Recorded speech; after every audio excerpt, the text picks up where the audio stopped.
김일구. 예, 김일구라고 하는 분이 이제 지금도 생존해 계시죠. 그래서 그분이 그 이렇게 오늘까지 해야 돼? 예, 이제 몇 년 전에 이 광대가라고 하는 걸 이렇게 이전에 있었던 이 것을 갖고서 이 광대가를 갖다가 이분이 이제 붙여서 했어요. 그런데 그분은 젊어서 이동백 씨의 명창이죠. 이동백 씨의 그 광대가를 부르는 걸 들었대요. 근데 그 당시는 그분이 들은 그 광대가는 진양조였대요. 그러니까 광대라 하는 것은 말하자면 이런 식이었겠죠. 느리게. 그런데 지금 이분은 이거를 중중거리고 엄청 빠르게 했어요. 그래가지고 막 말하자면 숨 쉴 틈도 없을 정도로 막 빠르게 해요. 그러니까 뭐 칠무단장 미부인이 병풍 뒤에 나서는 듯 사모야 밝은 달이 구름 밖에 나오는 듯 새눈 뜨고 깨우기 말하자면 이런 식으로 굉장히 빨라요. 이제 그렇게 이제 이분이 이것을 갖다가 이렇게 글로만 있는 걸 이제 소리로 다시 복원하셨죠. 누가요? 김일구 씨가. 김일구? 저기 명창 김일구? 그래서 그렇게 했는데 근데 이게 도대체 한자가 없이 한글로 이렇게 되니까 이 좀 알기 어려운 부분들이 좀 있고 그랬어요. 그래서 제가 이걸 막 고민해가지고 그렇게 한번 찾아본 거죠. 그래서 어쨌든 김일구 씨가 정리한 곡을 살린 이 부분은 크게 두 부분이에요. 하나는 뭐냐면은 광대가 갖추어야 될 4요소 그거에 대해서 전반부는 노래를 불러요. 즉 인물칠해, 사설칠해, 득음, 너름새 이 네 가지를 전반부에서는 얘기를 해주고 그리고 이 후반부에서는 실제로 소리에 대해서 후반부는 소리를 중점으로 그렇게 얘기를 해줘요. 그래서 실제 소리가 어떤 식으로 되는가 그리고 또 안일이에 대해서 그런 식으로 이렇게 해가지고 그런 두 개의 부분으로 나눠지는데요. 예, 여기 뭐 이렇게 말하자면 여기 써 있는 거 그대로지만 이렇게 이제 제가 먼저 이제 너름새 항목 너름새라 하는 것은 보면은 귀성이 거라고 그렇게 하거든요. 그리고 도대체 귀성이 뭐냐? 이 너름새라 하는 것은 귀성 있고 맵시 있고 뭐 이렇게 하거든요. 그런데 귀성이 아니고 구성 아니에요? 그래서 제가 이걸 찾은 거예요. 이것은 도대체 귀성이라고 하는 걸 저도 처음에 몰라가지고 이 귀성을 처음에는 어떻게 생각했냐면 이 너름새 항목에서 이 너름새 항목에서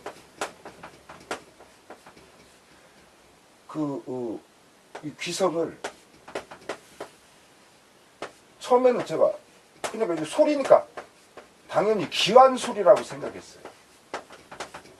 근데 자꾸만 보니까 전체 문장 구조상 안 맞아. 그래서 이 귀성이라고 했다가 그 다음에는 어떻게 생각했냐면 어떤 품성 여기 소리로 처음에 봤는데 근데 이것도 아니야. 그래서 가만히 보니까 이게 말하자면 이게 우리가 너름새라고 하는 것은 어떤 것을 갖다 주의하고 조종하고 관리하는 능력이거든요. 너름새가. 그래서 이것은 구성이 있는 거예요. 구성. 시스템하고 컨트롤하고 조종하고. 그래서 저는 이걸 구성인데 마치 우리 구경한다. 이걸 지금 사람들은 그렇게 구경한다고 하지만 예전 우리 어른들은 귀경한다고 했거든. 그래서 이게 구성인데 기성으로 이렇게 된 것이 아닌가. 저는 이제 그런 생각을 가졌어요. 그래서 그래야 이게 말이 돼요. 구성도 있지, 맵시도 있죠. 맵시라는 건 꾸밈새거든요. 자기. 예, 그래서 이런 그 구성이 있고 맵시 있어야 그 다음에 경각의 천태만상, 위선의기 천변만화. 그러니까 경각 아주 순식간에 온갖 모습을 보여주는 거야. 이게 천태만상. 그런가 하면 또 이 위선의기 천변만화는 어떤 때는 신선이 됐다가 또 어떤 때는 구신이 됐다가 이렇게 아주 이렇게 그 오만 가지 변화를 보여주는. 그러니까 앞에서 천태만상은 어떤 그 정태적인 그런 거라면 위선의기 천변만화는 굉장히 동태적인 그런 부분이에요. 이제 그런 그 다음에 이제 뭐 득음이라 하는 것은 이 부분은 뭐 그렇게 크게 문제가 될 건 없어요. 다음에 이 사설이라 하는 것은 정금미옥 좋은 말로 이 정금이라고 하는 것은 아주 잘 단련된 것을 말해요.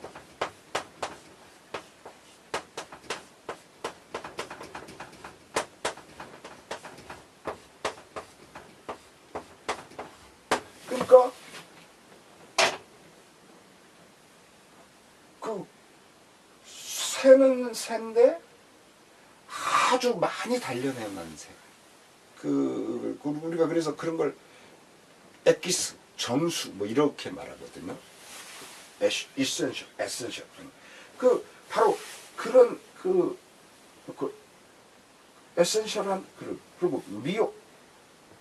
옥 중에 옥도 다 예쁘지만 가장 아름다운. 그러니까 아주 빼어난 그런 것으로 빼어난 그런 좋은 말로. 그게 정금미옥 좋은 말. 아까 저기서 명금미옥이라고 했는데 정금미옥이 맞죠. 정금미옥 좋은 말. 그게 분명하고 완연하게 그리고 색색이 금상첨화. 금상첨화라는 건 잘 아시지만 비단에다가 꽃까지 딱 꽂은 그게 이제 금상첨화죠. 이제 그리고 이 칠보단장한 아름다운 여인이 병풍 뒤에서 딱 나오는 것 같은 이제 그런 이게 이제 그런 거고. 그래서 뭐 여기서는 정금미옥이라고 하는 건 아주 좋은 무지무지 좋은 그런 거예요. 그리고 다음에 그 전반부의 맨 마지막 인물은 천생이라 변통할 수 없거니. 사람 여기서 그 광대의 제일 첫 번째 조건이 인물치레라고 했는데, 그런데 사실은 인물이라고 하는 건 이건 하늘에서 놔준 거라 이건 어떻게 할 수가 없어. 곰보면 곰보일 수밖에 없는 거고 째보면 째보일 수밖에 없어. 그러니까 그건 어떻게 할 수 없어. 그게 제일 중요하다고 했지만서도. 그래서 인물은 천생 하늘이 낳은 것이라 이것은 어떻게 변통할 수가 없어. 어떻게 이렇게 저렇게 꾸미거나 뭐 이렇게 할 수가 없어. 그런데 원원한 이 속판이 소리하는 법례로다. 근데 이게 지금 이 장면의 뜻은 저도 정확히 몰라요. 이 부분은. 그래서 이 원원이라고 하는 것도 저는 근원원자를 써줬지만 이게 그 아래 명계초장 다스림이 이게 은은하다는 그런 말인지 아니면 뭔지는 모르지만, 그러나 이 우의 전반부를 딱 마무리하는 말로 이 말이 쓰였다고 바라봤을 때는 원원이 맞아요. 그러니까 가장 근본이 되는 가장 추측이 된 그런 거고, 이 속판도 이게 무슨 뜻인지 저는 잘 모르겠는데 이걸 갖다가 이렇게 아무리 생각해봐도 그냥 느낌상은 이 우의 전체를 말하는 것은 분명한데, 그래서 지금 말한 이 네 가지 인물치레, 사설치레, 득음, 너름새 이 부분이야말로 이 소리하는 것의 그 어떤 법칙, 그 기본의 그런 예다. 그래서 법례라고 이렇게 써주더라고요. 이렇게 그 김일구씨 하는 그거에 한자가 드물지만 이런 건 법례라고 딱 써져 있던데, 근데 내가 보기에는 이것은 설사 신재호 선생이라든가 이런 분이 이렇게 썼다 해도 이거 잘못 쓴 거예요. 그것은 제가 이거 갖고 고민을 많이 했는데 이건 역시 법례가 맞아요. 법례. 그러니까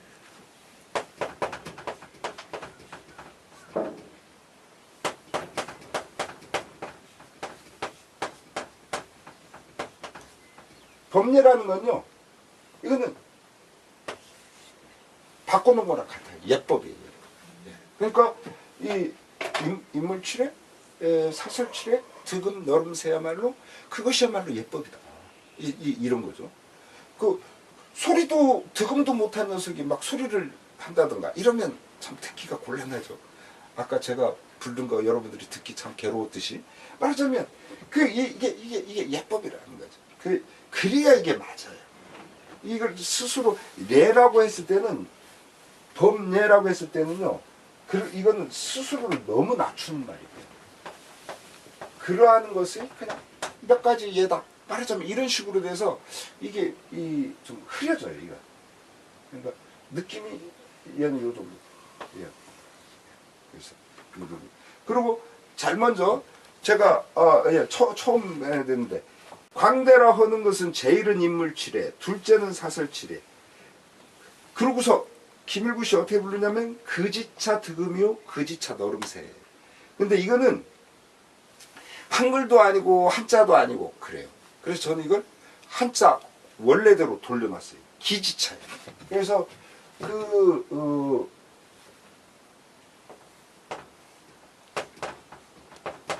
그 지차는 득음이요. 그 지차는 이거 기지차. 제가 바꿔놨죠. 원래대로 찾아놨어요. 우리가 이 노자 그 17장에 보면 그런 말이 나와요. 시작이 어떻게 하냐면 태상은 부지유지하고 기차는 친히 예지하고 기차는 외지하고 기차는 모지하고, 가장 뛰어난 존재는 그가 있는 줄을 몰라 우리가. 그런데 그 다음 이 존재는 친히 예죠. 우리가 가까이 하고, 그리고 그를 기려. 그리고 그 다음 가는 친구들은 우리가 두려워하는 사람이에요. 그 사람 딱 나타나거나 생각만 해요. 그리고 그 다음 가는 존재는 우리가 생각만으로도 아주 우스운 녀석 말하자면 업수이 여긴다. 그게 이제 나오는데, 그때의 쓰는 말은 그 노자 17장에서 쓰는 말은 지자를 생각하고 기차로, 그냥 기차를, 이 지자를 생각하고 그렇게 했거든요. 그래서 여기는 제가 이왕 할 때 고투, 한자 고투도 참 좋겠다. 그래서 제가 아까 부를 때는 기지차 득음이요 기지차 너름새라고 제가 한 거예요. 그 다음에 이제 후반부, 이 명산추장 다스름은 은은하게 이 푸른 시냇물이 얼음 밑에 이렇게 흐르는. 그래서 이 영산초장은 우리가 영산해상이니 뭐니 뭐 이런 것도 나오지만, 말하자면 처음 노래 시작할 때 그걸 이렇게 가르쳐요. 그걸 영산초장. 그러니까 우리가 지금 이 뒷부분은 주로 소리에 관한 그런 부분이라고 이제 제가 얘기한 건 뭐냐면, 우리가 처음 노래 시작할 때 예를 들면 광대라 하는 것은 이렇게 시작하지, 광대라 하는 것은 이렇게 안 시작한단 말이죠. 지금 그 얘기예요, 이게. 그래서 우리가 처음 시작할 때는 좀 평탄하게, 물론 바로 이제 변화가 오지만, 광대라 하는 것은 제일은 인물치레, 둘째는 사설치레, 기지차 득음이요 기지차 너름새라. 이렇게 하듯이 처음에는 좀 천천히, 그러고서 끌려내는 목은 순풍에 배는, 그리고 차차로 돌리는 목 봉해노전 기하던데, 그 다음에 이제 뭐 만장봉 폭포수 이제 하고 이제 쭉 이렇게 내려오다가 여기 보면은 애원성 흐르는 목 황영의 빗발소리가 나와요. 청청하게 뜨는 목은 청천의 하기의 울음 애원성 흐르는 황령의 비파소리 이게 나오는데 이 황령의 비파소리는요 이건 뭐 한자가 제대로 쓰여 있지만 황영하면요 사람들이 황영이라는 사람이 있나 보다 아니에요. 그래서 이건 좀 제가 설명을 잠깐.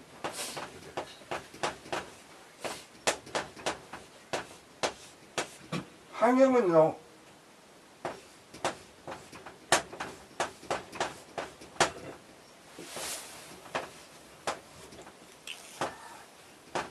아황여영이에요. 두 사람이에요. 두 사람. 이거 한 사람이 아니에요. 그래서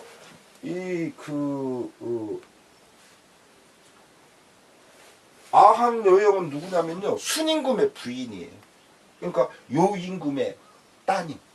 그러니까 자매가 순임금한테 시집을 갔어요. 자매가.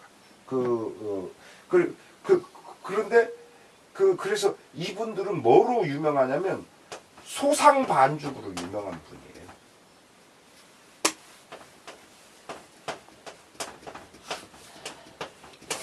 그 소상.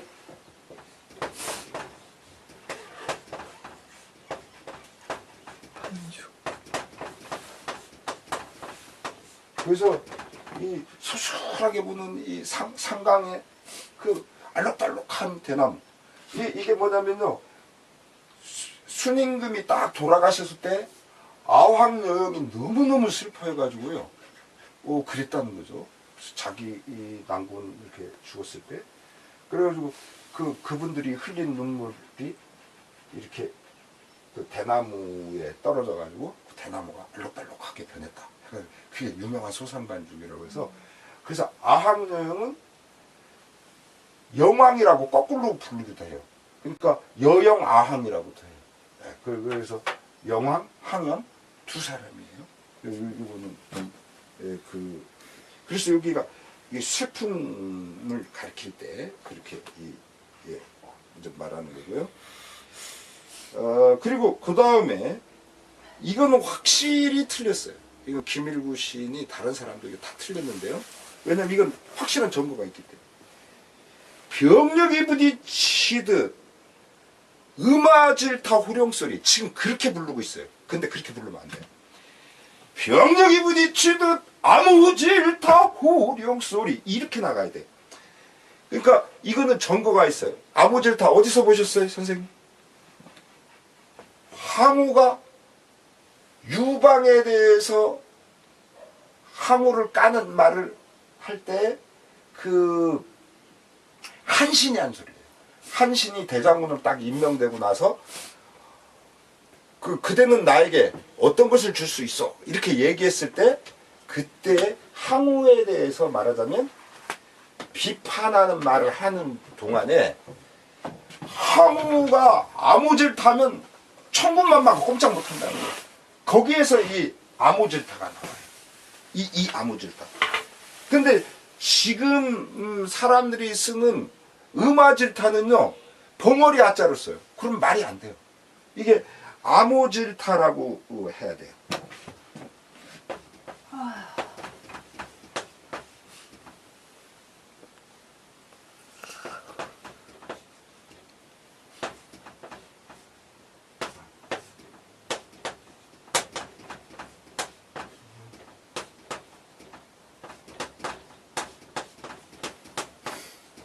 네.